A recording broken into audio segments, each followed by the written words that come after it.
Bonjour à tous et bienvenue sur Julie Dame. Comme prévu, une petite vidéo exceptionnelle, peut-on dire, sur le chemin de vie 11. Alors cette fois-ci, je ne suis pas toute seule, comme vous pouvez le constater. J'ai à côté de moi Bertrand, qui est chemin de vie 11. Bonjour Bertrand. Bonjour Julie. Voilà, donc j'ai eu envie de présenter cette vidéo sous le format d'une interview. Pourquoi ? Parce que c'est vrai que les vidéos numérologie classiques, je suis toute seule, je blablate pendant une demi-heure, je vous montre des cartes quand même souvent, pour que ça soit assez interactif et que ça soit pas juste de la théorie. Là, pour le maître nombre 11, j'avais vraiment envie et besoin d'avoir ton retour, ton expérience perso. Et je suis sûre que vous allez vous reconnaître si vous êtes chemin de vie 11 ou si vous avez un proche qui l'est. Il y a certainement des choses qui vont vous parler, d'autres qui ne vous parleront pas. C'est pas grave, on n'est pas obligé de cocher tous les paramètres du chemin de vie. Mais en tout cas, c'est intéressant d'avoir un vrai 11 en face à face, parce que c'est un chemin de vie qui a besoin d'être concret, qui a besoin d'être expérimenté. Donc même si je vous avais sorti toutes les cartes de mes oracles et que je vous les avais présentées, je pense que ça n'aurait pas le même impact que d'avoir le vrai témoignage d'un chemin de vie 11 en chair et en os. Voilà, avant de commencer, je vous remontre le petit bouquin que vous connaissez, que je vous ai déjà montré sur mes réseaux sociaux, que j'ai sorti il n'y a pas longtemps, début février, sur le petit guide d'utilisation du chemin de vie 11. Voilà, donc tout de ce dont on va parler aujourd'hui, Bertrand, sera répertorié dans le livre, mais sauf que là, ça va être vraiment axé sur toi et sur la manière dont tu as vécu ce chemin de vie depuis que tu es tout petit. Ok. Voilà, je le range. Maintenant, passons à l'interview. Alors, déjà, première question que j'aurais envie de te poser, Bertrand, c'est quand on commence par le chiffre 1, parce que quand tu décortiques un petit peu le 11, tu as le 1, comment toi tu te situes si tu devais te donner une note, on va dire de 1 à 10, 1 étant le plus faible, 10 étant le plus fort, comment tu te qualifierais en termes d'autonomie et d'indépendance ? Est-ce que tu es très autonome, très indépendant ? Dans quel type de situation ? Alors, je vais même te dire que je me qualifierais presque comme un extrémiste de l'indépendance. On va en parler. Mais alors, je vais vous dire, ça va loin quand même, parce que je suis tellement indépendant, je me suis rendu compte que mon amour de la liberté, j'ai un amour de la liberté tellement, Fort. Tellement fort que...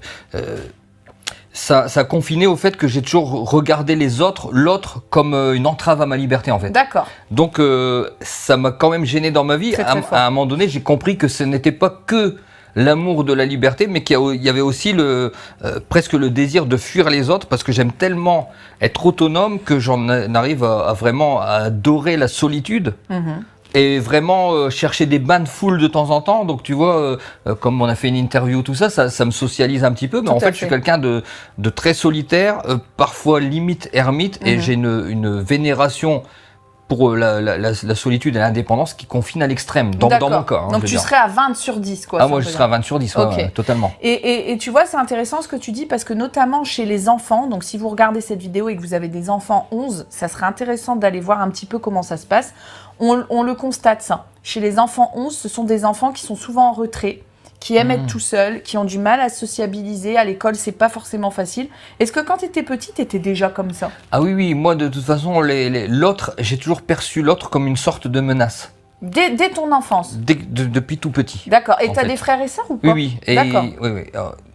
Et en fait, j'ai toujours vu l'autre comme un empêcheur. Quelqu'un qui t'envahit finalement. Voilà, un envahisseur. Ouais, un envahisseur de mon espace de liberté, qui est aussi mon espace de tranquillité, de sécurité, si tu veux. Et donc, en fait, alors peut-être que je me sécurise, qu'il y a une formation de sécurisation. Mais oui, déjà tout petit, j'ai ressenti l'autre comme une forme un peu de menace ou d'entrave. De trucs qui me gênaient en fait. Je comprends. Et oui, donc moi c'est vraiment... On en reparlera tout à l'heure, c'est intéressant ça, notamment quand on va parler du domaine sentimental. On va en reparler ça, parce que très souvent c'est une problématique qui ressort chez les 11. Comment gérer son espace perso, sa bulle d'intimité, quand finalement on est en couple. Donc ça, on va en reparler. Ok, donc l'indépendance, l'autonomie, c'est géré, c'est même un peu trop développé. Donc faites attention, premier bémol ici. Si c'est trop fort, et si on en arrive en effet au stade de l'ermite, de la solitude extrême, ça peut poser des soucis, parce qu'on va parler du 2 après. Je confirme. Il faut rester quand même, comme tu dis, dans le bain de foule, dans l'énergie des autres, avec de la protection bien évidemment, mais il faut... Parce que qu'est-ce que ça provoque, un 11 qui est trop solitaire et qui est trop isolé ? Ça provoque de la déprime, de la dépression, Voire parfois, on le voit, des tendances un peu suicidaires. C'est déjà arrivé, moi, en consultation, qu'on me parle de ça. Donc, vous pouvez être autonome, vous pouvez être indépendant. D'ailleurs, c'est la condition sine qua non. Mais pensez aussi à ne pas trop vous isoler. Parce qu'une fois qu'on met le pied là-dedans, c'est difficile d'en sortir. Donc ça, c'est intéressant de le garder en tête. Dans le 1, tu as aussi le fait de t'occuper de toi avant de penser aux autres. Alors, c'est pas de l'égoïsme, parce que souvent les 11 me disent « mais je ne suis pas égoïste ». Non, c'est pas de l'égoïsme. Toi, pareil, sur une note de 1 à 10, est-ce que tu dirais que tu t'occupes plus de toi quand, par exemple, on te demande de faire quelque chose? Souvent, c'est ça. « Tiens, j'ai besoin de toi pour faire ci » ou « tiens, on ferait bien ça ». Comment tu fais pour prendre ta décision? Et on sait que la prise de décision chez les 11, c'est tout un cirque, on va en reparler aussi. Comment tu fais? Tu te dis « est-ce que je le fais pour faire plaisir à l'autre ?» ou est-ce que tu te dis « je le fais parce que finalement, moi, ça me parle et ça me fait plaisir aussi ?» Alors, on va dire que sur cette question très précise du rapport à l'autre dans le cas d'un service, parce que je suis pas pareil sur d'autres cas, mais dans ce cas-là, dans le cas du service, je suis l'ermite une fois de plus, quelqu'un qui me demande un service me dérange. D'accord, donc ça t'embête. Ça m'embête. Donc peu importe le service. Si vraiment c'est parce qu'il en a besoin, qu'il est dans la détresse, je vais le faire de bon cœur. Oui, parce que tu as cette sensation. Mais une personne qui va me demander un déménagement, non, je vais le maudire. Même si c'est un ami. D'accord.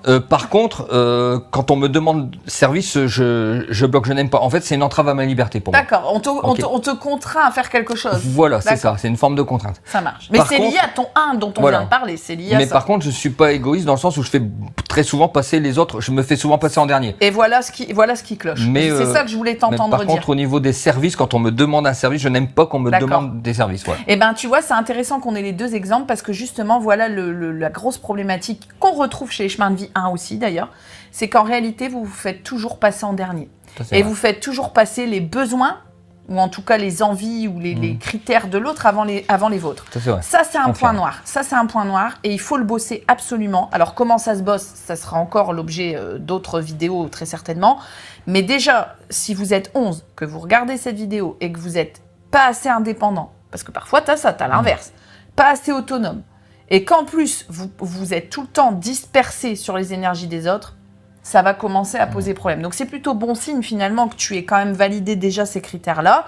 Là où il faut faire attention, le chemin de vie 11, c'est souvent un chemin de vie sans demi-mesure. C'est-à-dire que vous êtes ou blanc ou noir. Le gris, c'est compliqué. J'allais justement te dire que moi, je suis peut-être un extrême dans le 11. Mais c'est pas grave. Au moins, c'est intéressant qu'on ait ton témoignage à toi. Parce que justement, on va avoir un type de 11 qui sera différent certainement des gens qui nous regardent, mais c'est intéressant de voir que ça existe. Et généralement, la plupart des 11 que j'ai en consultation sont plutôt à l'effet inverse. C'est-à-dire que indépendance, autonomie, ça va à peu près, mais c'est vrai qu'ils ont tendance à beaucoup se disperser et ils ont tendance à beaucoup vouloir tout le temps aider les autres ou en tout cas à pas assez penser à eux.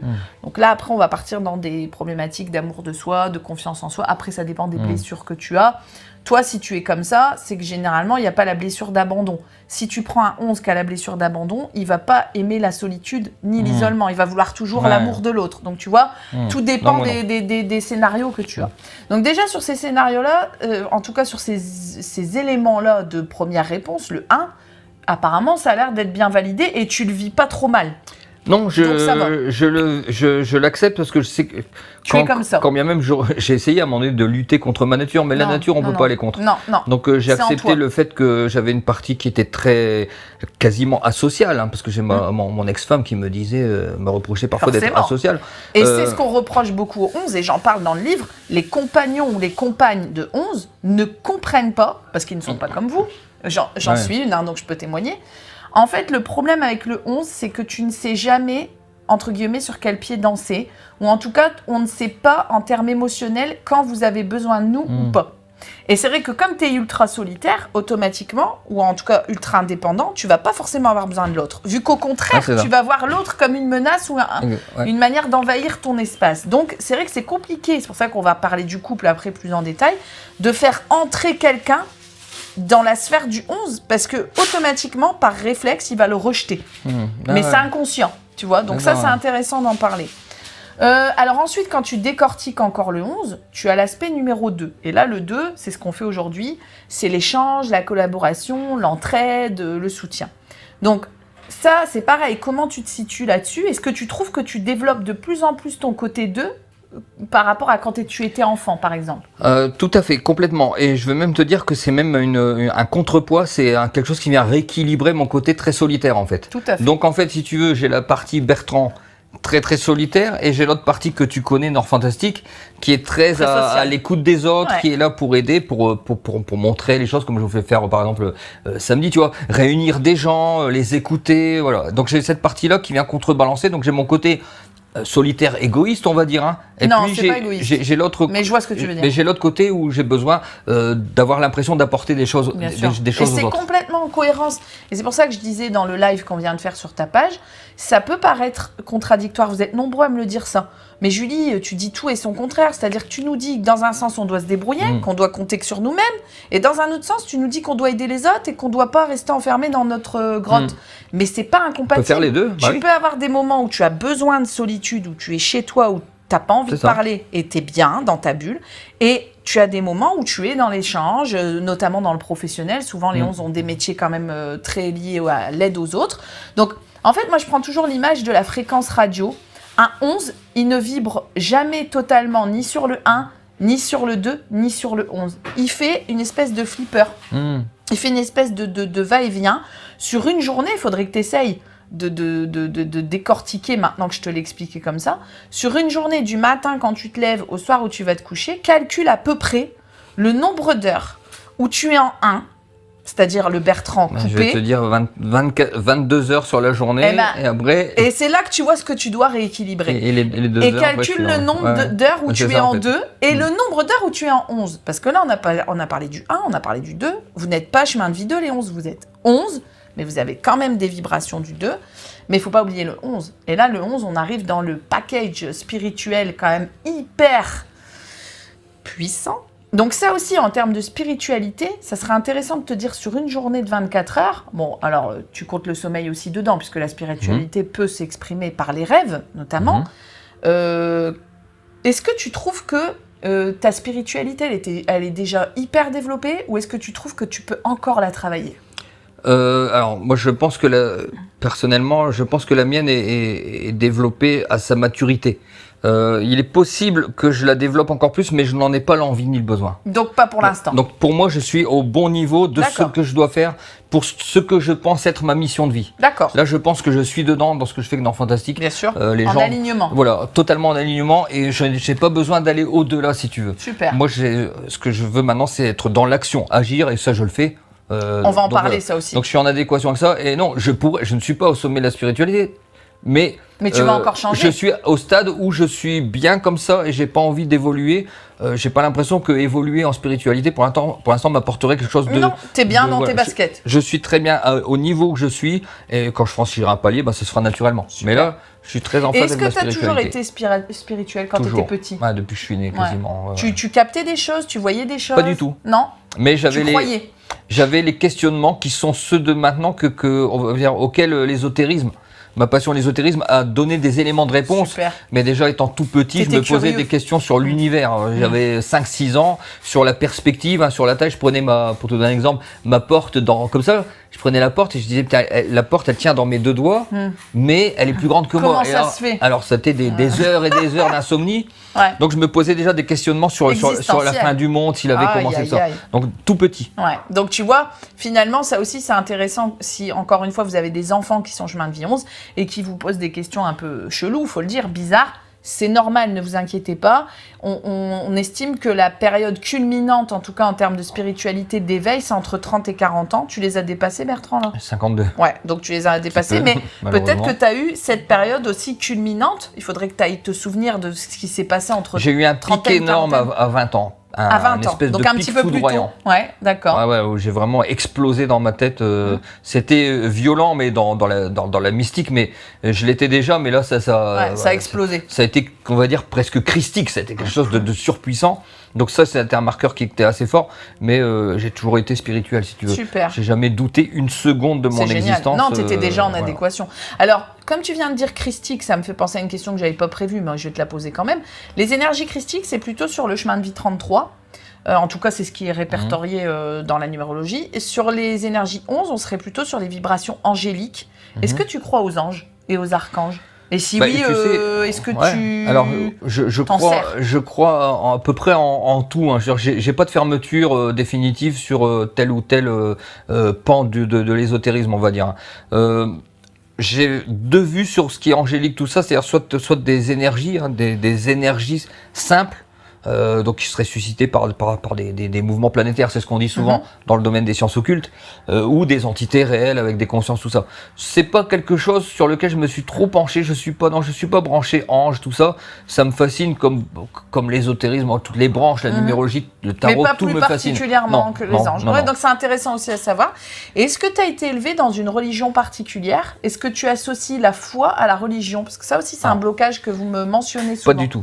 Alors, j'avais les deux versants chez moi. J'avais ma mère qui était très chrétienne et j'avais mon père qui était très cartésien. Donc au moins, tu avais les deux modèles. Anti-chrétien. Super. Donc tu vois, c'était vraiment les deux machins.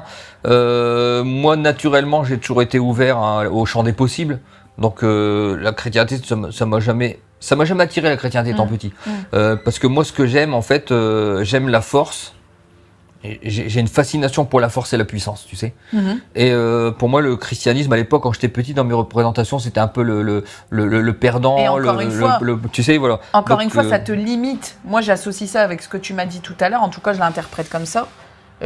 C'est pas un jugement, mais moi, je le vois comme ça aussi en tant que maître nombre. Je pense que certaines religions nous limitent dans la façon, les dogmes, les choses qu'on doit faire. Et donc, comme tu es hyper dans la spontanéité et dans j'exerce ma spiritualité de manière libre, automatiquement, si on cherche à te mettre dans un cadre, et ça, c'est valable pour tous les maîtres nombres et encore plus les 11, plus on va chercher à vous mettre dans un cadre, plus vous allez vous rebeller. Oui, clairement, personne ne peut me mettre dans un cadre. Ça, c'est clair et net. Donc, c'est normal que la religion, en termes de chrétienté basique, ne te parlait pas plus que ça, et ne te parle pas plus que ça. Ok, c'est intéressant à savoir ça. Mais j'ai une foi inébranlable. Oui, la foi avec un grand F. Voilà, sans religion particulière. Tu n'as pas besoin d'aller dans une église pour te sentir connecté à la force de l'univers. Super. Si on aborde un peu plus, on va dire les domaines. On va travailler comme ça, comme j'ai fait dans le livre, comme ça va rester clair pour les gens qui nous regardent. Le premier domaine qui est problématique chez les 11, généralement, statistiquement, dans ce que moi j'observe, c'est la famille. Alors c'est intéressant de se dire comment le petit Bertrand, il se plaçait dans sa famille, on en a parlé quand tu es arrivé. Est-ce que tu trouves, et même encore à l'heure actuelle, parce que c'est valable toute ta vie, est-ce que tu trouves que tu as eu une enfance, on va peut-être pas aller dire jusqu'à toxique, mais en tout cas compliquée dans ta construction relationnelle avec tes parents? Absolument pas. Ah, ça c'est bien. J'ai gardé un souvenir de mon enfance comme une expérience absolument prodigieuse. Super, ça c'est bien. Un passage qui était le paradis perdu, l'Éden. Ah ouais, carrément. Ah oui, parce que si tu veux, j'avais des parents qui étaient aimants, mais à l'ancienne mode. Hein. C'est-à-dire que c'est pas comme maintenant.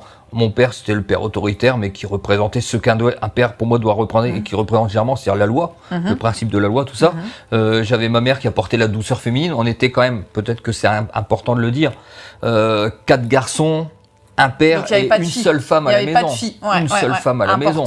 Donc tu vois, c'était vraiment un univers de mâle, de mâle masculin élevé par un père militaire. Enfin, donc voilà, il n'y avait pas beaucoup de place pour la féminité. Il n'y avait pas de place du tout pour les sentiments, par contre. Ah oui, ça c'est une question qui est intéressante. C'est-à-dire, est-ce que tu l'as vécu comme un manque, ça? Quelque part oui, parce que sur le coup non. Parce mais que, maintenant je sais que mes parents m'aimaient tout ça. Bien sûr. Oui, maintenant en termes de démonstration de sentiments. Tout à fait. Parce que ça, les 11 en fait, leur gros souci aussi en termes de communication. Alors déjà, la communication de base, c'est pas facile parce que tu vois, on ne demanderait pas à n'importe quel 11 de se mettre là dans un canapé à parler devant des gens, à un téléphone ou en interview, en live. C'est pas possible, tu as des 11 qui seraient bloqués au niveau du chakra de la gorge. Et là où c'est encore plus important, c'est la communication émotionnelle. Si tu as manqué, entre guillemets, d'énergie affective, de démonstration affective, en grandissant, ça peut être un souci encore dans le sentimental, notamment. Alors, je suis d'accord. Tout à fait, parce que si tu veux, ça m'a... Comment ? Ça m'a bloqué sur... Je suis quelqu'un qui suis incapable, par pudeur, de dire mes sentiments. Bah oui, je n'en suis pas capable. Ça vient aussi quelque part de ton familial. Ah oui, non, mais ça vient là, parce que pour mon père, le mot amour n'existait pas dans ma famille. Ce qui ne veut pas dire qu'il n'y avait pas d'amour. Non, voilà. Comment il le montrait. Si tu veux, nous, dans notre esprit d'enfant, du coup, avoir ça, on a interprété l'amour comme une faiblesse. Je comprends. Donc, et en plus, t'es un homme. Comme tu dis, c'est un environnement d'homme. Voilà, une faiblesse et une honte. Donc même aujourd'hui, à mon âge 52 ans, c'est encore dur. Avec mes frères, le mot amour est encore tabou. Ouais, je comprends. Parce qu'on va dire, ça, tu sais, un peu presque pour rigoler. Ouais, t'as vu, c'est ta fiole, tu vois, voilà. Presque ça. Ouais. Avec mes frères, on ne peut pas prononcer ce mot. Ce qu'on appelle des croyances limitantes, finalement. Ah oui, mais je veux dire, ancré jusqu'à la fin de ma vie, ça. Ouais, mais tu peux le travailler, ça. Alors après, ce qui est intéressant, c'est que toi, tu ne gardes pas, entre guillemets, d'image toxique ni négative de ton enfance. Au contraire. Ce qui est statistiquement pas la norme, tu vois. Je suppose que les gens qui nous regardent vont rire derrière leurs écrans, mais moi, les 3/4 des gens qui viennent, si c'est même 90%, me disent, mon enfance, ça a été chaotique, catastrophe. Oui. Vraiment, alors, j'en connais certains 11, et j'en parle dans le livre, qui ont eu une belle enfance, que ça s'est bien passé, tant mieux. Mais c'est pas la norme. Sache que tu n'es pas dans la majorité des 11, donc tant mieux de ce côté-là. Et du coup, en transgénérationnel, même question, comment toi tu te visualises en tant que papa ? Parce que généralement, c'est pas la même chose. Alors, moi, je me visualise comme la polarité inverse de mon père. Voilà, ça c'est bien aussi. Tu ne reproduis pas. Non, pas du tout. Non, c'est comme, je vais pas dire l'excès inverse, mais presque. Ouais. Moi, je suis très câlin avec mon fils. T'es pas le père autoritaire. Je téléphone plusieurs fois dans la semaine. Je vais au magasin, je lui prends quelque chose, voilà. Non. Et t'arrives à lui dire je t'aime à lui ? J'y arrive, parce que si tu veux, il a entendu depuis tout petit. C'est pas comme si on brisait quelque chose qui était un silence depuis longtemps. Je lui dis pas systématiquement, c'est plutôt lui qui me le dit, mais genre j'ai pas honte de lui dire. Tu te vois pas comme une faiblesse de dire je t'aime. Non. Alors, par contre, peut-être qu'il y aura 14 ans que j'aurais pu lui dire. Hein, tu vois, parce que après, c'est l'adolescence. Les hommes, c'est un peu spécial, Bien pas sûr. comme les femmes, tu vois. Mais oui, mais t'as pas reproduit. Non. C'est bien, ça c'est top. Alors, le familial, on a bien compris, c'est un domaine qui passe bien, tant mieux. Si vous regardez cette vidéo, je fais une petite aparté parce que c'est super important. Si vous regardez cette vidéo et que vraiment vous avez des relations toxiques dans votre famille, très souvent, votre question, c'est « Est-ce que je dois couper les ponts ?» Bien sûr que les gens se posent cette question parce que c'est pas parce que c'est ton père ou ta mère ou ton fils, ta fille, ça peut être même avec les enfants, ou ton frère, ta sœur, qu'il faut maintenir. Vraiment, je tiens à dédramatiser ce truc et je l'ai mis dans le livre.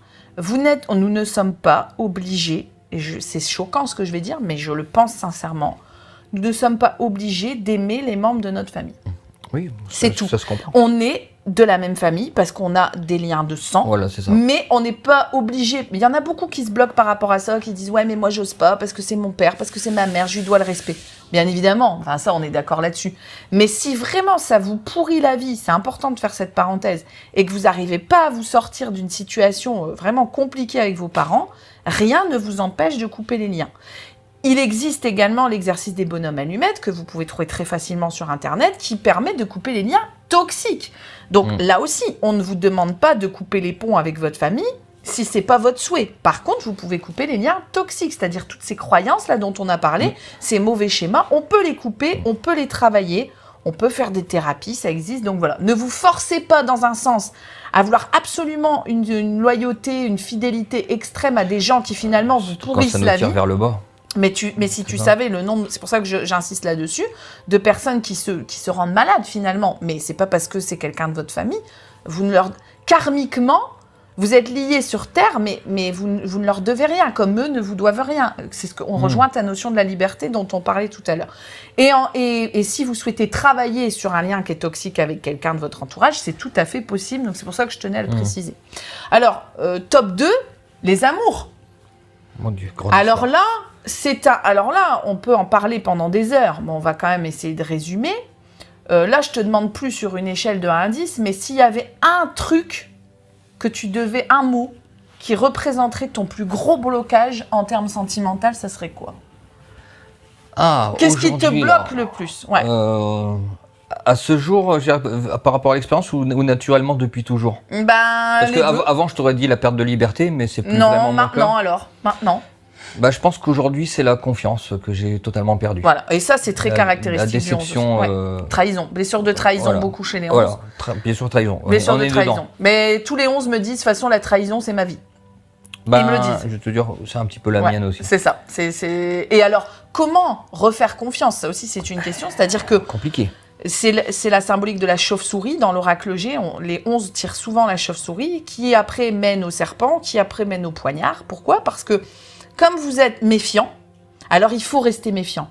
Enfin, franchement, parlons clairement, un 11 qui est trop exposé, qui ne se méfie pas, c'est pas bon. Donc c'est comme tout à l'heure, il faut un juste milieu. Il faut que tu restes méfiant.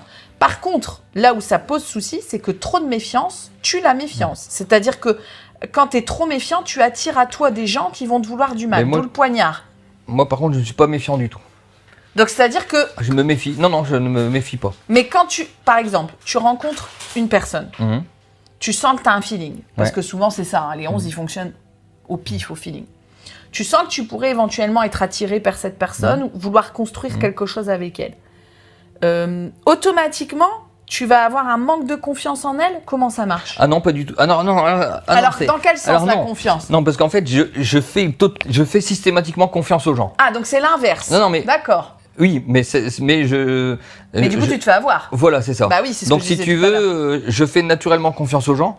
Ouais. Mais en même temps, je sais que c'est là que mon bas blesse. Parce que C'est ton j'ai point été faible. trahi tout le temps, quasiment. Et est-ce que tu as confiance en toi?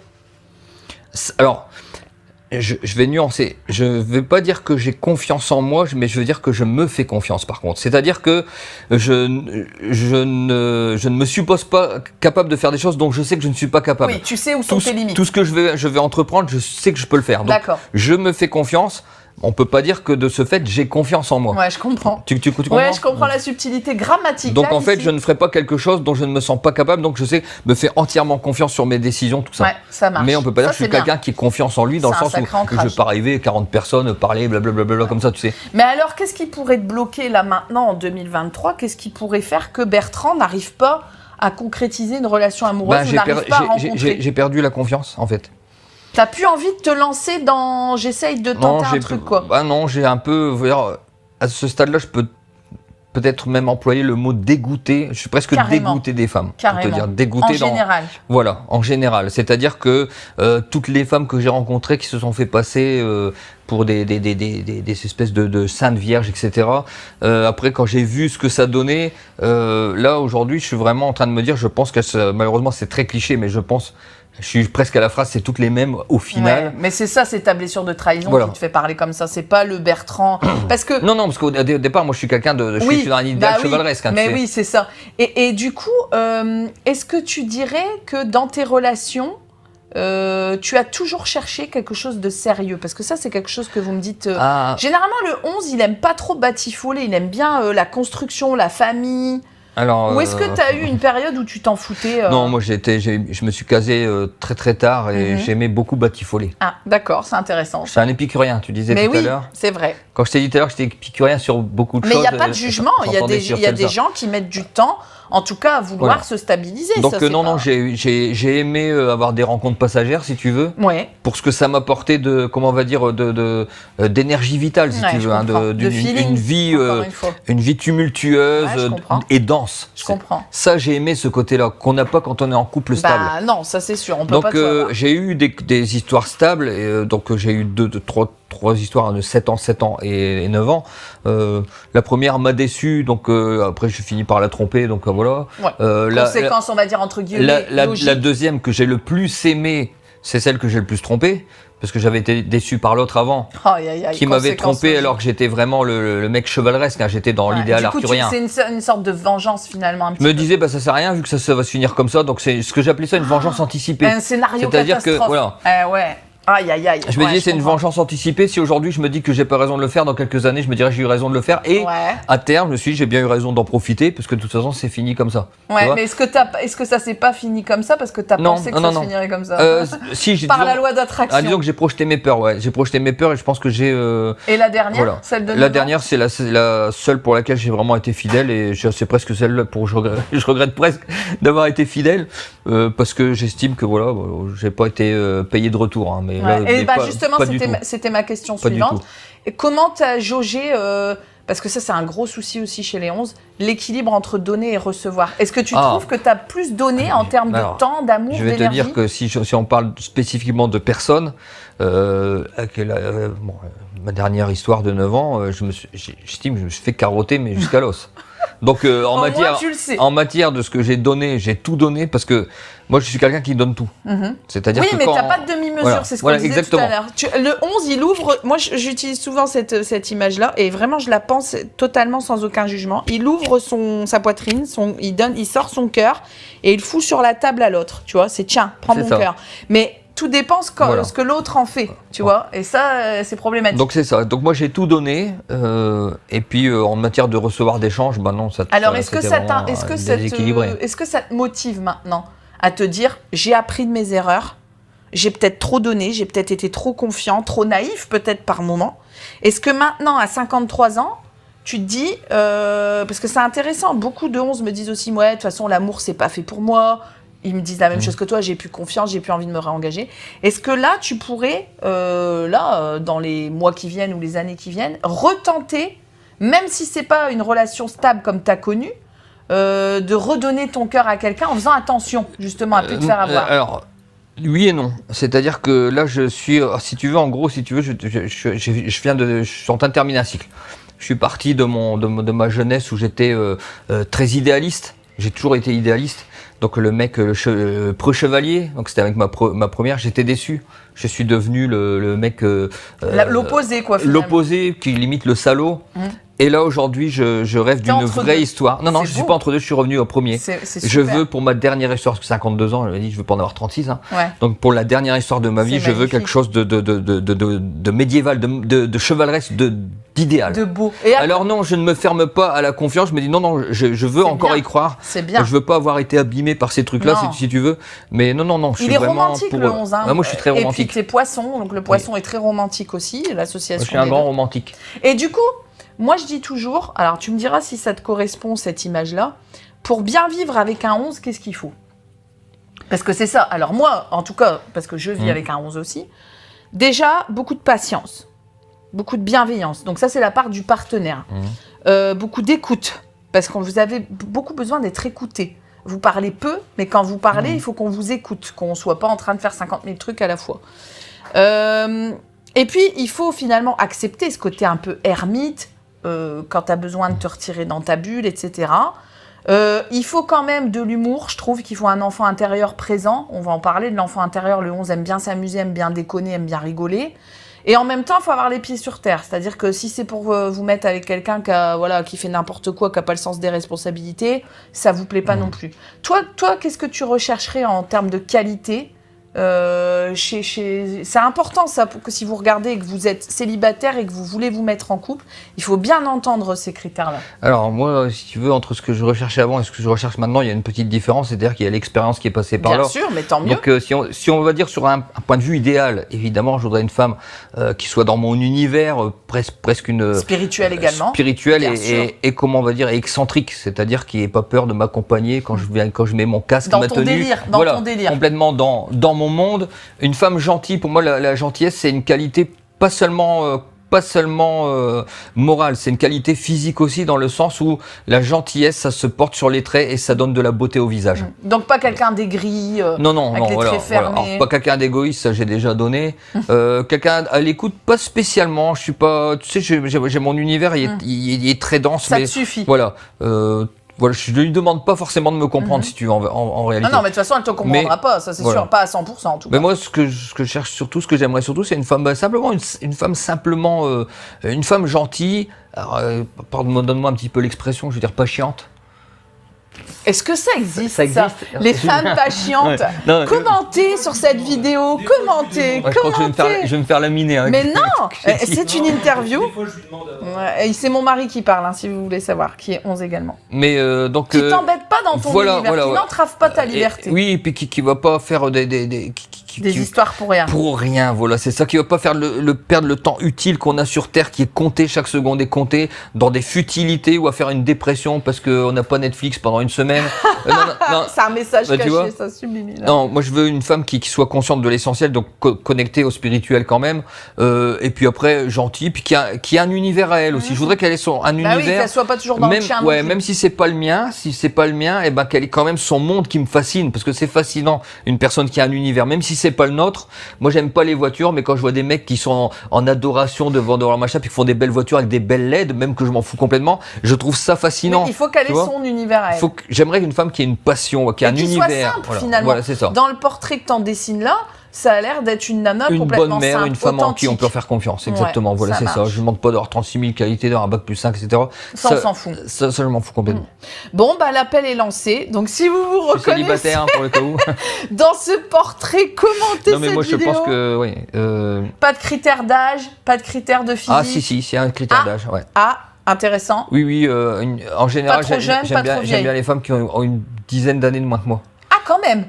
Ouais. Ah, donc Bah il oui, faut parce être que- quadragénaire. Parce qu'il y a toujours un décalage entre l'homme et la femme. Tout le monde le sait que la femme a une maturité quand même plus précoce que l'homme. C'est sûr. C'est- Ça, c'est elle scientifiquement le disent prouvé. elle-même de toute façon. C'est prouvé. Donc ce qui fait que si on a le même âge, eh ben, il y a un décalage parce que si on a le même âge physiquement, on n'a pas le même âge mentalement. Donc moi il me faut une femme qui est au moins entre 8 et 10 ans. Après c'est pas non plus au millimètre, hein. Mais j'ai une femme de mon âge, Intéressant, ça. 52 ans, c'est pas possible. D'accord, donc plus jeune. Sauf Ok. vraiment exceptionnelle. Ouais. Ne nous limitons pas. Non, Là, voilà. c'est vraiment, on en rit. Mais ne nous limitons pas parce que parfois, c'est vrai qu'avec les croyances aussi qui sont transmises au 11, notamment, j'en ai tout plein avant qui me disaient ah moi, il faut pas qu'elle ait d'enfants, ou il faut pas qu'il ait d'enfants, ou il faut pas qu'il ait déjà été marié, ou je sais pas quoi. Et en réalité, Non, bon, tu après, quand- constates qu'ils rencontrent Ouais, bien quoi sûr. des gens qui ont déjà été mariés ou des gens qui ont des enfants. Donc ne vous limitez pas non plus en termes de. Mais là, on donne un portrait robot Voilà, idéal. ouais, c'est ça. Idéal. On est Mais sur une On pointe sait, idéale. on sait que le 11, de toute façon, sa vie, c'est l'inattendu, le lâcher-prise, le pas prévu, le pas contrôlé, le hors-norme, le hors-cadre. Donc, on a dit que Bertrand a fait ses vœux à l'univers. On verra ce que l'univers lui envoie. Pour l'instant, il m'a rien envoyé. Donc, du coup, bon, ça Mais va. c'est déjà super que tu sois pas fermé, parce que généralement, la blessure de trahison, t'as plus envie de t'engager, t'es dégoûté. Oh non, moi non, au contraire, je me dis, j'arrive dans la dernière ligne droite de ma vie, donc Ça au serait contraire, j'ai envie de intéressant. quelque chose de finir sur un baroud d'honneur, quelque chose de beau, clairement. de construit et d'idéal, c'est-à-dire pas l'homme déçu, pas l'homme aigri, du haut de ses 52 ans qui s'est pris des Ça trucs serait dommage. et qui est totalement qui est aigri. Moi, je ne suis pas quelqu'un Non, d'aigri, ça tu se vois. voit. Non. Moi, je veux encore du rêve, je Tu vas encore crois découvrir. encore, bien sûr. C'est bien. Et je crois encore Super. qu'il y a des femmes bien sur terre, etc. Et Ouf, voilà, je suis pas aigri. mesdames, nous sommes sauvés.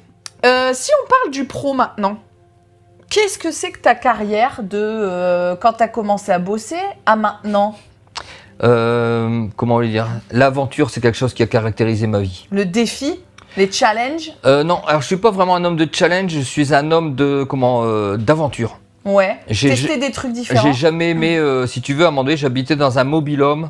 L'idée d'avoir une maison solide qui pouvait résister au vent, ça m'angoissait. Ah ouais. Je voulais pouvoir vivre dans quelque chose où je me disais Où tu te mets en danger. peut-être demain il va y avoir une tempête et mon mobil-home n'existe plus. Et là, je me sens, et ça me sécurisait ça. Ça fait un peu sadomaso quand Bah on oui, regarde bien. c'est vrai, un peu mais contradictoire. c'était quasiment mon ADN.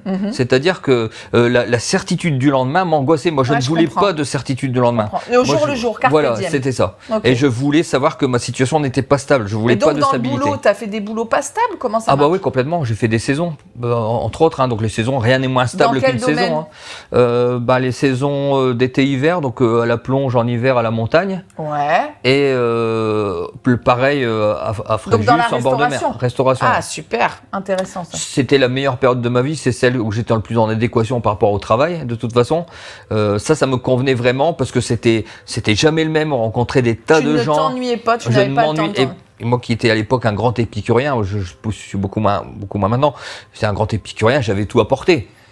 Voilà, Il y avait plus pas un qu'un. dessin. Mais Voilà. ça, c'est intéressant parce que tu vois, le 11, là aussi, c'est ce que je disais tout à l'heure pendant le live, il faut surtout pas qu'il soit dans quelque chose de répétitif, de monotone, ni Ah ouais, dans le non, couple, ni dans le boulot d'ailleurs. Exactement. Au bout d'un moment, vous commencez à vous lasser et c'est là que la frustration arrive, c'est là que la colère arrive et c'est là qu'on tombe dans des situations un peu toxiques, encore une fois. Donc, le 11, souvent, il aime bien des boulots qui changent ou en tout cas, s'il est en CDI, il aime bien que ce soit des boulots C'est où ça. c'est jamais tous les jours la même chose. Ok, et comment t'en es arrivé à faire ce que tu fais maintenant alors? Ah bah écoute, Parce que entre plongeur sur une plage ou à la montagne et Nord Fantastique, il y a un écart quand même. mais ma vie c'est une bande dessinée. Hein. Alors pour te résumer, en gros, 27 ans, je suis parti en saison, j'ai fait ça pendant 7 ans.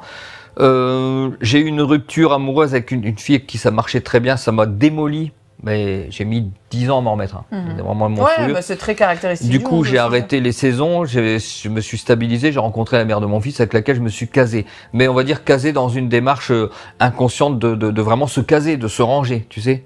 Donc c'était pas vraiment l'appel de l'amour, c'était... ça me fait étrangement penser à quelqu'un qui se marre derrière la caméra. Hein. Alors c'était un peu comme le radeau d'Ulysse qui accoste sur une plage. Tu t'es dit, bon, allez, il est l'heure. On va le faire, mais c'est pas vraiment parce que t'avais pas l'amour. Voilà, c'est ça. Il était l'heure où j'ai pensé qu'il était l'heure. Donc voilà. Du coup, je me suis stabilisé, sentimentalement, on va dire, dans ma vie familiale, et je me suis stabilisé dans ma vie professionnelle. T'as tout stabilisé en même temps. Tout en même temps. Ok. Donc en fait, si tu veux, du lundi au mardi, je suis passé de célibataire à beau-père de 2 enfants. H24, CDI en usine, qui m'était juré de plus jamais retourner dans l'usine. Rien à voir. Totalement. Le jour et la nuit. Ouais, le jour et la nuit. Ouais. Et comment tu l'as vécu ça?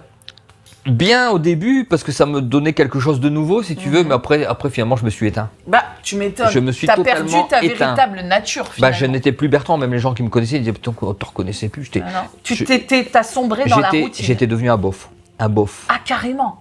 À ce point-là. Ah, complètement. Ah oui, complètement. Mais même les gens. Et tu ne trouvais plus de sens finalement à ce que tu faisais. Bah, j'étais dans une routine où je voyais plus, je me rendais pas compte. En fait, c'est quand j'en suis sorti que je me suis dit, mais quelle est cette abomination? Et qu'est-ce qui a fait que t'en es sorti et qu'est-ce que t'as fait après ça?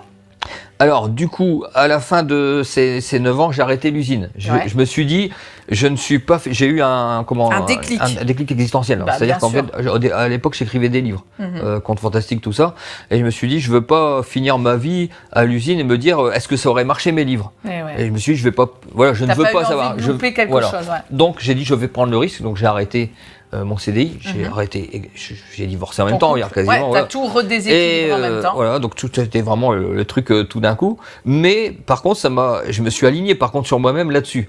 C'est-à-dire que je suis parti sur des choses. C'était un peu chaotique. Il y a eu le confinement, tout ça, donc j'avais créé. Ah, c'était à cette période-là. C'était un peu avant, mais si tu veux, j'ai eu droit à 2 ans de chômage. C'est là que ma page a explosé parce que je pouvais être tout le temps sur la route, etc. Forcément. Donc j'ai avancé. Finalement de ce chômage. J'ai mis ça à profit. Voilà. Okay. Ensuite, j'ai créé mon entreprise que j'ai aujourd'hui, mes circuits ésotériques. Donc à l'époque du confinement, ça s'est vite tassé. Donc là, je reprends si tu veux. Super. Mais là, je suis en parfaite adéquation avec avec moi-même. Et oui, alors. Et ta spiritualité. Pratiquement parlant, je gagne beaucoup moins, je rame énormément, mais... On en parlera du financier. Mais par contre, je fais ce que j'aime H24. Donc là, tu vois, demain, j'ai des circuits, je vais parler de ce que j'aime. Comme je te comprends. Et pour te donner un exemple, d'hier, un témoignage que j'ai eu par rapport à un circuit que j'ai fait à Valenciennes, une dame qui a dit à sa sœur, donc j'ai vu sa sœur hier, elle a dit, ma sœur est venue te voir, elle a dit, ce gars-là, il est dans sa mission de vie, il était né pour faire ça. Complètement en alignement. Voilà, donc tu dégages aussi cette vibration et finalement tu en as fait entre guillemets ton métier. Je fais de ma mission mon métier parce que je sais qu'aujourd'hui c'est plus qu'un métier, je sais que je suis dans ma mission. Ouais, c'est ça. C'est ma mission de vie, je le sais. Et d'ailleurs, je vous mettrai en commentaire les liens vers tes pages, parce que voilà, peut-être que vous regardez cette vidéo mais que vous ne connaissez pas Bertrand. Bon, il y en a beaucoup qui vont te connaître. On va mettre le lien. Donc, tu as une communauté bien plus vaste que moi pour l'instant. Mais moi, j'ai ma communauté aussi sur les réseaux que je remercie, que j'embrasse tout le temps.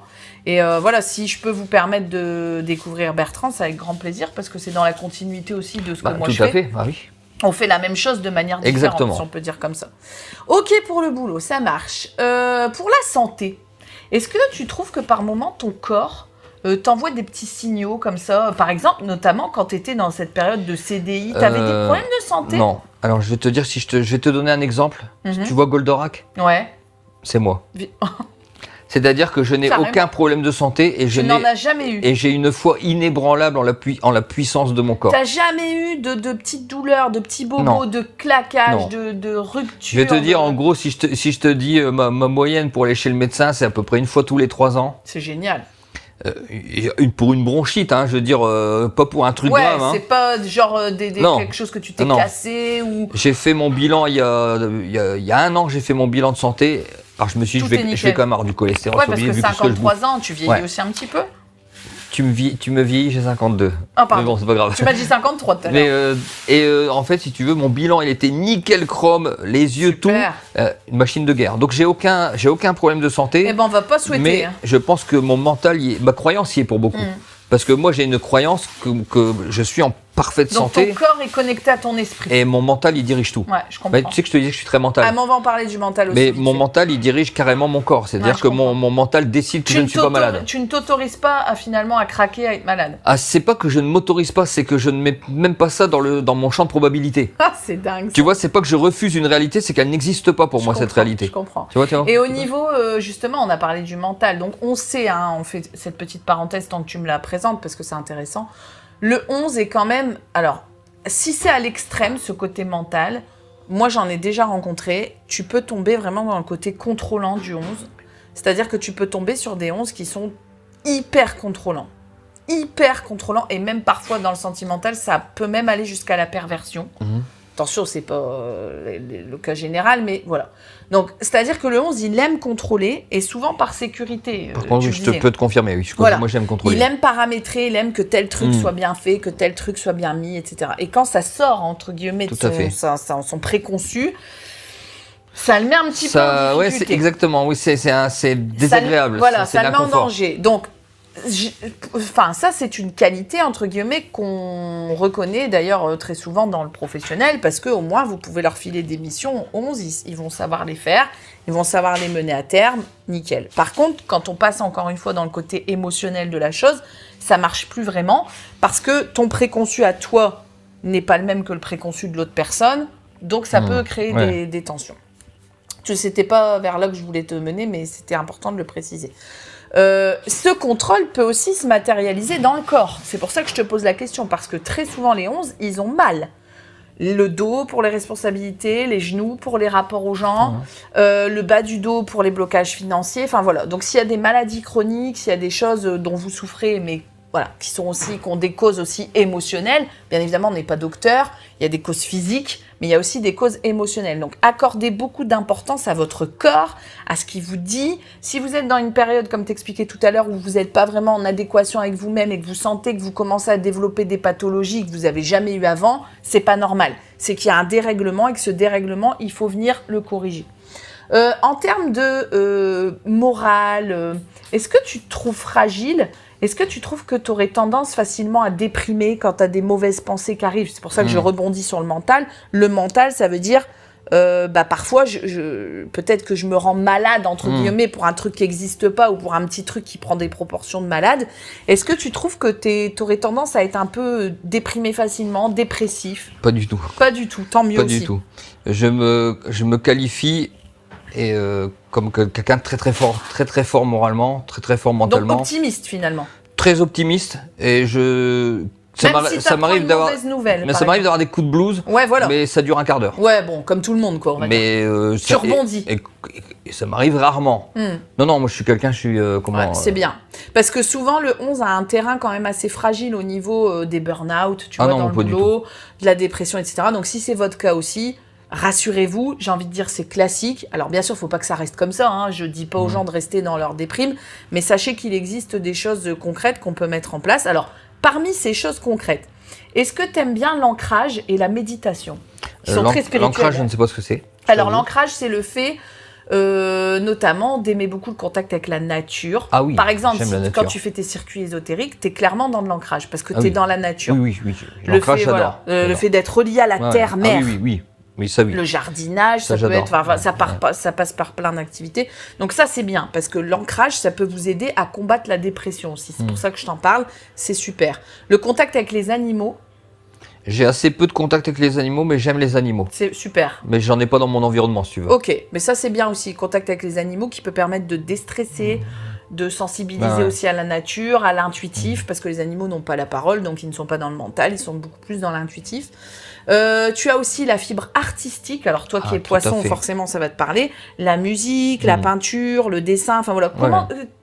Toi c'est quoi ta fibre artistique ? Comment tu l'exploites ? L'écriture.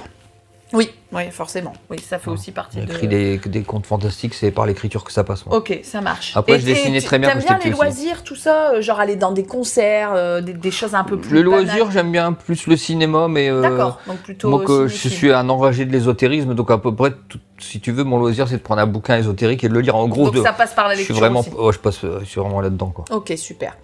Donc on a parlé de la santé, parlons un petit peu du financier. Alors clairement, hein, si vous êtes un métronome 11 et que vous rêvez d'être riche, ou en tout cas que vous ne pensez qu'à vos biens matériels, vous êtes mal barré, je vous l'annonce, parce que ça fait pas partie de votre mission.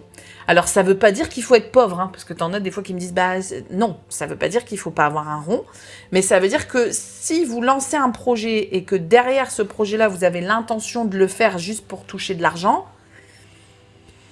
c'est pas forcément la bonne réponse. Donc, c'est quoi ta relation à l'argent, toi? On doit pas s'aimer tous les deux, je pense. Parce que l'argent ne m'aime pas. Mais c'est vrai que... C'est l'abondance avec un grand O, finalement, quand tu regardes bien. C'est pas forcément que l'argent. Si tu veux, moi, je m'arde beaucoup financièrement, mais comment ? Je pense que j'ai trouvé la réponse à mes problèmes d'argent, c'est que je n'aime pas assez l'argent en fait. Tu as une mauvaise relation à l'argent. Voilà, comme je n'aime pas, je suis pas un fou d'argent, je vais plutôt préférer lire un bouquin à la limite que d'aller sur internet faire mes trucs. Du coup, je prends du retard tout ça. Mais si tu veux, ça me pose vraiment des gros problèmes parce que j'ai quand même un garçon. Si j'étais tout seul, à la limite, je m'en foutrais.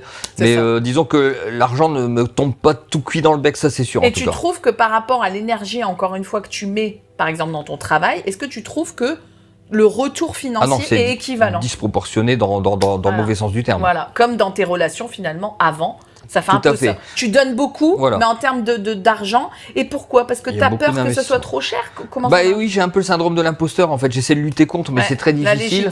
Et donc, j'ai l'impression de faire quelque chose que les gens vont me mettre des commentaires. Ouais, c'est un voleur, tout ça. Tu sais. Alors, du coup, ça aide pas à avoir de l'argent. Bon, là, j'ai fait des trucs. Finalement, je me suis rendu compte il y a pas longtemps en faisant un circuit beaucoup plus cher que ce que je fais d'habitude. Finalement, ça marche. Que c'est vendu, j'ai jamais vendu aussi facilement un circuit. Alors que c'est le plus cher. Mais oui, voilà, donc j'ai vraiment un petit problème à ce niveau-là, au niveau du syndrome de l'imposteur. Je pensais en être débarrassé, mais je l'ai encore un petit peu. Et, ça se travaille aussi, ça. Mais oui, voilà, donc si tu veux, je t'arrive très très bas. Si tu veux, en gros, mes circuits, c'est prix libre pour te donner une idée. Ouais, je connais. Voilà. Donc, les gens donnent 5 €, les gens ils donnent 10. C'est que t'en as qui vont se rendre compte mais les gens viennent. Mettre... Par contre, à partir du moment où tu mets le même circuit à 15 €, t'as plus personne. Donc, tu vois. Je comprends. Et d'ailleurs, quand on fait des ateliers tous les deux, on se pose toujours la question, parce qu'on a une très mauvaise relation à l'argent. On s'appelle pendant une heure à se dire... 30 € c'est cher, mais finalement c'est pas cher, parce qu'on est quand même à deux, donc ça fait 15 € chacun. Tu crois que 30 € c'est bien? Non, mais en plus, tu sais, quand je vois d'autres personnes qui font les mêmes choses, à peu près que ce que je fais ou que ce qu'on fait, qui demandent pour la même prestation 180 €, alors que moi je demande 80 € par exemple, je me dis je suis con, parce que les autres ils sont remplis. Et je pense que le prix est psychologique, c'est-à-dire que si tu demandes 360 €, les gens vont quand même payer, ils vont se dire ça ne peut être que de la bonne qualité. J'ai 30 €, j'ai une belle labradorite que j'ai toujours dans ma poche et j'ai ma femme. C'est moi qui lui ai vendu. T'imagines, je me suis bien fait arnaquer ce genre-là aussi. Bref, donc le financier, mais c'est parce que on est encore une fois dans l'énergie du cœur. Donc comme tu es dans l'énergie du cœur, tu vas pas forcément faire payer. Tu vas te dire bon allez voilà. Ouais, c'est ça. Ouais, ou parfois je fais des trucs gratuits. Les gens me disent c'est bon, ou un livre c'est 15 €, mais j'ai que dit prenez voilà, tu vois. Pour faire plaisir. Voilà, et il y a le truc de faire plaisir, il y a l'humanité, puis il y a aussi le fait de pas aimer assez l'argent. Les gens qui aiment bien l'argent, ils auraient vu les 4 € qui vont manquer, ils auraient dit non, machin. Mais moi non, je suis pas comme ça, donc c'est sûr que ça m'aide pas. Je vois encore 2 petits points à creuser. Comment tu dirais que tu communiques? Est-ce que tu trouves que tu communiques facilement? Oui, je pense qu'aujourd'hui, alors ça n'a pas été toujours le cas. Aujourd'hui, je pense que... T'as pas peur de parler? Je n'ai plus peur de parler. Je suis parti, je reviens de très loin, hein, moi j'étais un phobique. Pas juste un mec timide, un phobique de la prise de parole. C'est-à-dire que quand on était, par exemple... Et quel chemin parcouru? Alors là-dessus, c'est une des rares choses sur lesquelles je suis content de moi, c'est ça. Tu vois, je me dis, j'ai parcouru du chemin. Pourquoi tu étais phobique de parler? Très timide, le regard des autres, juste des gens qui te regardent, tu sais, puis là que tu deviens tout rouge, transpirer des gouttes comme ça, juste tu sais un petit tour de table à la NPE pour l'emploi, là quand tu dois te présenter. Je voyais que ça avançait, je devenais tout rouge, J'en ai un qui tremble quand il doit appeler le pizzaiolo pour faire une commande de pizza, il m'appelle parce qu'il n'ose pas appeler lui-même. Voilà, des exemples banals, mais finalement si vivants. Donc moi je pars de cette personne-là, si tu veux. Pour arriver à... Et aujourd'hui, je n'ai plus peur. Mais je te dis, sincèrement, j'ai même marqué un tournant dans ma vie de ce côté-là, le jour où j'ai fait une conférence avec une main dans la poche. Alors ça a l'air de rien, mais une main dans la poche, ça en dit sur le fait que tu sois vraiment à l'aise. Et comment t'as fait pour bosser ça ? Parce que la timidité, pour la travailler... Je dois tout, une fois encore plus, à ma passion de l'ésotérisme. En fait, si tu veux, donc j'étais à cette période-là, donc cette phobie de prendre la parole en public. J'arrive à 44 ans à peu près, 44 ans, je fais mon livre, j'écris mon livre Les Contes Fantastiques du Valenciennois, et je fais une séance de dédicaces, et il y a des jeunes filles qui arrivent, qui viennent me voir, qui me disent, écoutez, monsieur Bozio, on vient de la part de l'université de Valenciennes et nos Cambrésis. Trop bien. On voudrait vous demander si vous voudriez faire une conférence pour notre truc fantastique du mois d'octobre. On était en juin. Moi, tout content, bien sûr, avec plaisir. Bien sûr. J'avais oublié que j'avais une peur panique. Ouais, alors, le jour où c'est arrivé, le jour où c'est machin, alors, quelques jours avant, je commençais à mal dormir la nuit, tout ça. T'as été dans le bain direct. Bah, disons que c'était violent parce que, j'étais normal, je suis des gouttes pareilles, c'est une horreur, j'avais ma jambe qui tremblait comme ça, enfin, c'était horrible. J'ai souffert parce que quand ça a commencé, que les lumières sont éteintes, j'étais pas bien. Moi, j'ai carrément eu un blanc, c'est-à-dire tu sais plus parler. Bah ouais. Et quand je suis parti de là, j'ai dit putain, c'était raté. Alors il y a des gens qui sont venus voir, c'était bien et tout. Alors déjà, j'étais vraiment vachement étonné. Il y en a qui m'ont dit vous m'avez ouvert les yeux. Tu vois le regard qu'on a sur soi. Et j'ai dit c'était un échec, mais j'ai aimé parler en public, si tu veux. Je me suis dit, tu t'es jeté dans le bain. Voilà, je me suis tollé. J'ai dit c'était pas une bonne.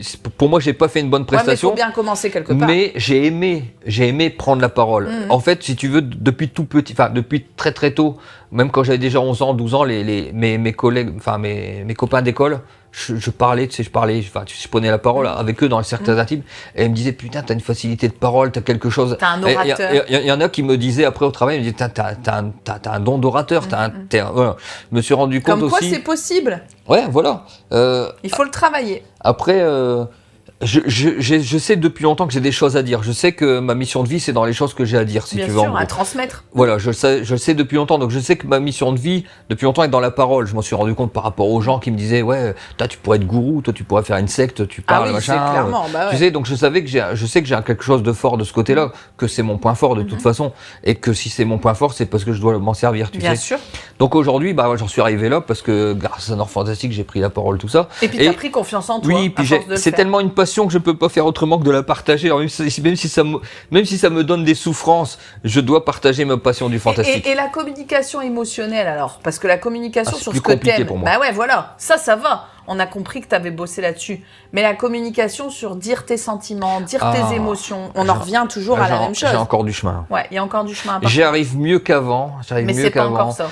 Si tu veux, j'essaie d'être vraiment plus honnête, on va dire, je vais choisir le mot honnêteté et entièreté si tu veux.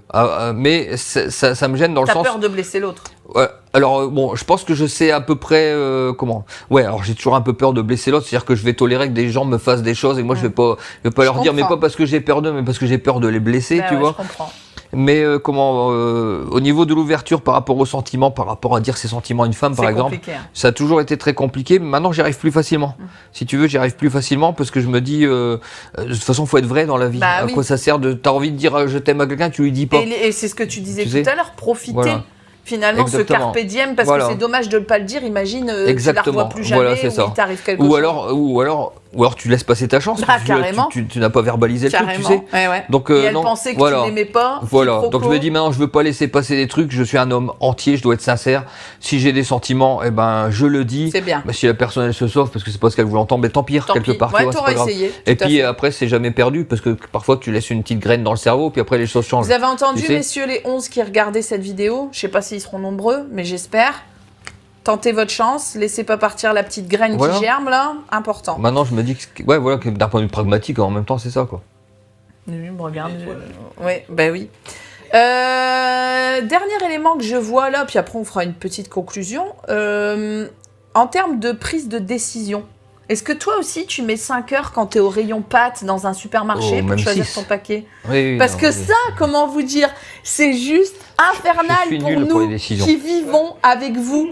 Moi, je comprends pas, des fois, il bug sur des trucs, mais je lui dis, mais choisis, on s'en fout. Alors, pour des gros choix de vie, D'accord. Mais pour des petits choix banals du quotidien, qu'est-ce qui se passe Ah dans non, votre non, cerveau? non. Alors, pour les petits choix du quotidien, non, ça va. Bon. C'est quand je Ouf. vais avoir des décisions, par exemple, pour te donner un exemple vraiment pratique, pragmatique.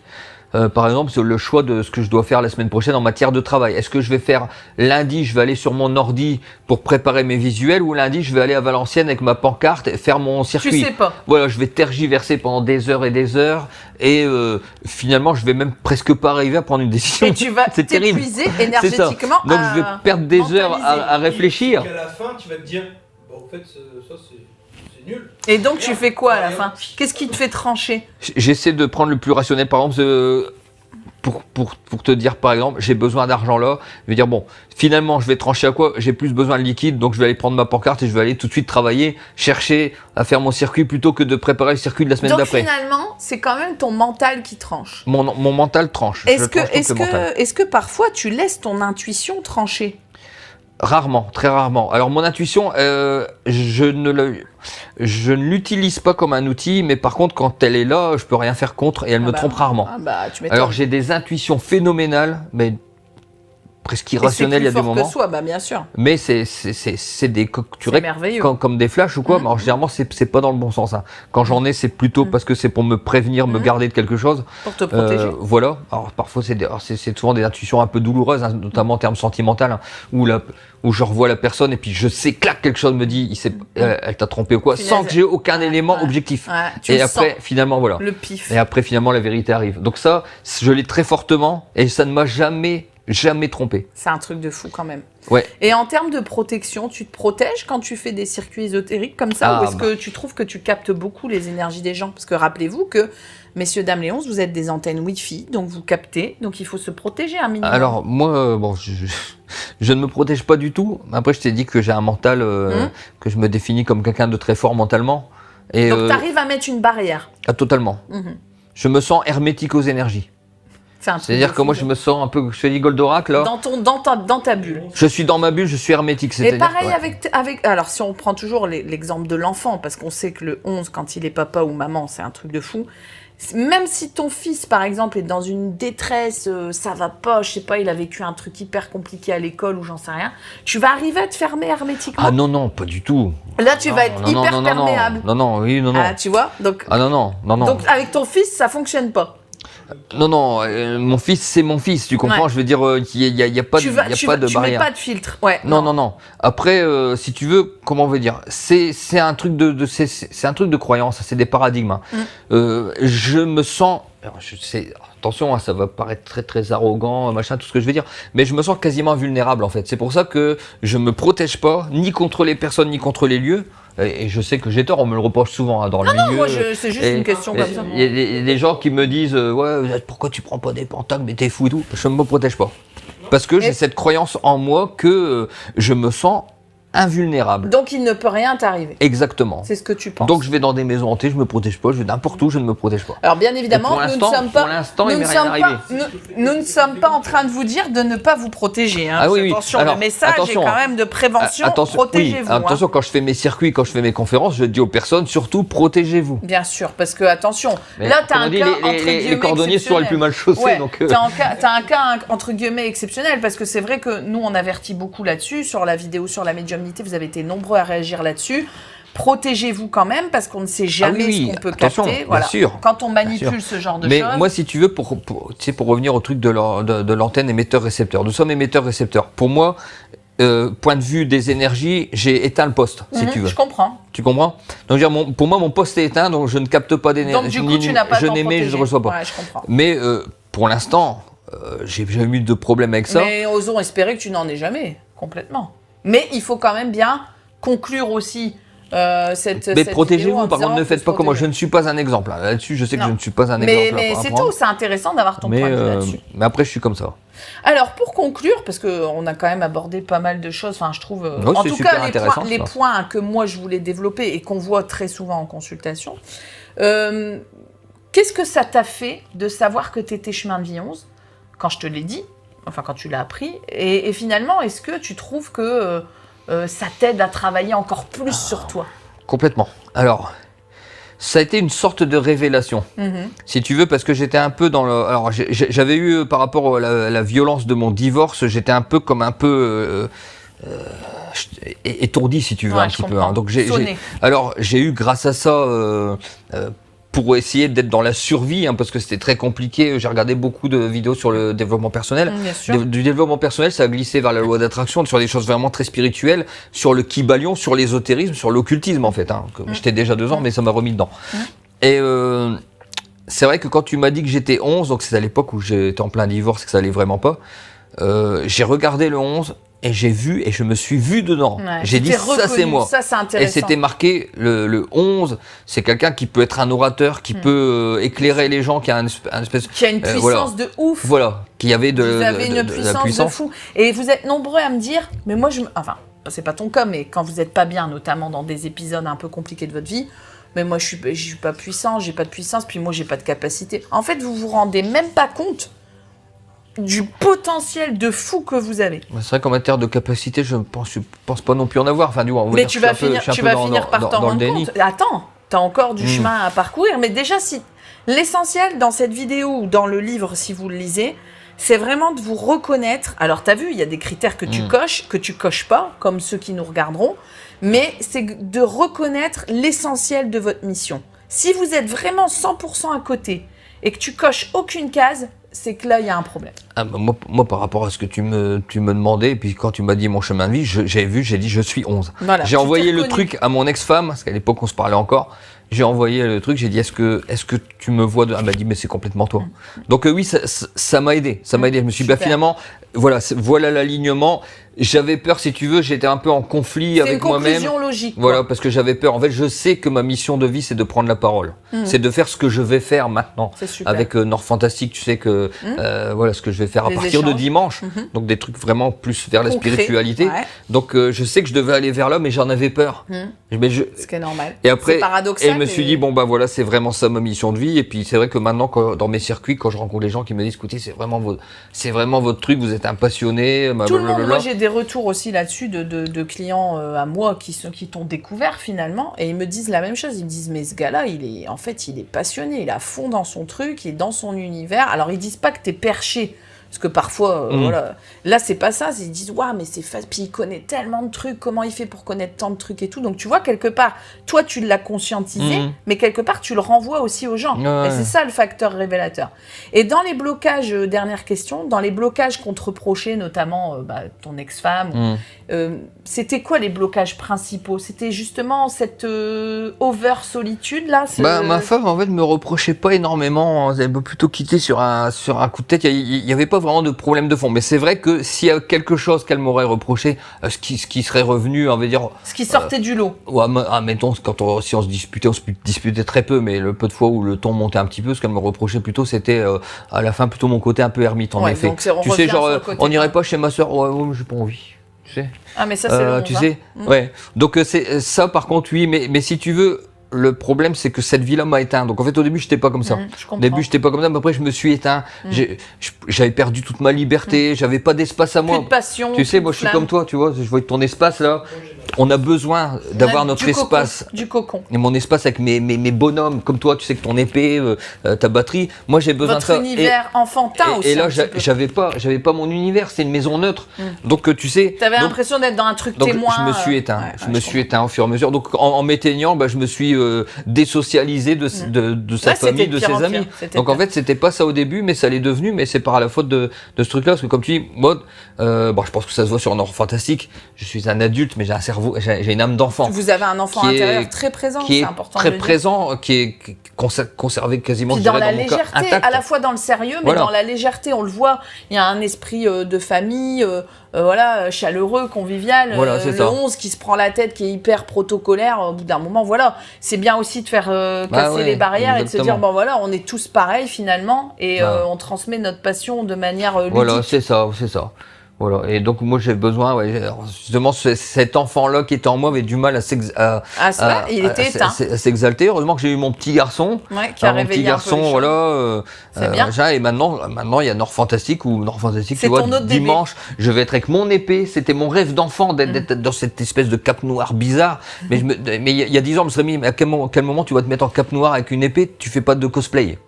Tu sais? Ouais. Eh ben non, maintenant je suis totalement aligné. Je veux pas de cosplay, mais je me balade avec mon épée, je vais faire des réunions avec machin, et je suis moi et l'enfant. Je sais que le petit Bertrand, si je le visualise, le petit Bertrand de 7 ans, il me regarde aujourd'hui, il me dit que je suis fier de ce que tu es. C'est clair. Tu sais? Et comment mieux conclure cette vidéo que ça? Alors vraiment, parce que ça c'est un message aussi qu'on peut transmettre à nos téléspectateurs, si on peut dire, en tout cas nos spectateurs. Si vraiment vous êtes dans cette période où vous vous sentez en non-alignement, si vous êtes dans une période compliquée de votre vie, où vous avez l'impression de vous éteindre aussi, comme ça, parce que malheureusement ça nous arrive à de nombreuses reprises, ne perdez pas espoir. On a la preuve vivante qu'on peut travailler sur ces blocages, on peut travailler sur ces blessures, on peut sortir de cette zone d'inconfort qu'on s'est créé dans une zone de confort trop forte, parce que la zone de confort trop poussée à l'extrême crée de l'inconfort, on le sait maintenant. Donc voilà, cette vidéo, elle n'est pas juste pour vous blablater sur le chemin de vie, on se bien qu'il y ait plein de choses à dire et qu'on pourrait mettre des heures et des heures, c'est pas le but. Mais c'est aussi pour vous dire que oui, vous avez un chemin de vie complexe, non, c'est pas forcément facile, mais oui, on peut bien vivre avec ce chemin de vie, on peut être épanoui, on peut être heureux. Il peut y avoir des zones d'ombre encore sur certains domaines, mais ça se travaille. Et au final, plus on est en adéquation avec soi-même et avec sa spiritualité, et mieux on le vit. Donc vraiment, ne désespérez pas. N'hésitez pas à vous inscrire si vous avez par chez vous des cercles de parole, si vous avez des thérapeutes, reliez-vous à tout ce qui est naturel, à tout ce qui est échange, à tout ce qui est spontané. Vous n'êtes pas seul, parce que ça aussi il faut le dire, vous n'êtes pas dans la solitude, vous n'êtes pas dans l'isolement. Et puis voilà, si vous avez besoin, vous nous contactez. Alors on vous mettra les coordonnées de Bertrand sur sa chaîne. Les miennes, vous les avez de toute façon, puisque vous êtes abonné à cette chaîne. Si vous ne l'êtes pas encore, n'hésitez pas à vous abonner, activer la petite cloche comme d'habitude. Et puis, plein de commentaires, vraiment, on en a eu dans le live précédent. Très beau live avec Julie, Très beau comme live d'habitude. que je vous partagerai également sur la chaîne. Si vous avez des commentaires, des questions, des retours d'expérience, n'hésitez pas, on est là pour ça. Et puis, merci Bertrand. Merci à toi, Julie. Moment super intéressant. Merci à toi. C'était trop bien d'interviewer un 11. Et puis c'est mieux que de sortir ses cartes. Alors c'est bien de sortir les cartes aussi, mais il faut de l'expérience, il faut du concret, il faut du terrain avec le 11, on le sait. Et n'hésitez pas à acheter mon livre si c'est pas encore fait. Vous avez l'intégralité de ce qu'on s'est dit là, mais de manière écrite, et avec mon propre témoignage, mes propres anecdotes. Et voilà, plein de bonnes choses à vous. Merci de nous avoir suivis et puis à très bientôt. Merci à vous, à très bientôt. Julie, merci à toi, c'était un grand plaisir. Avec grand plaisir et à la prochaine. À la prochaine. Salut!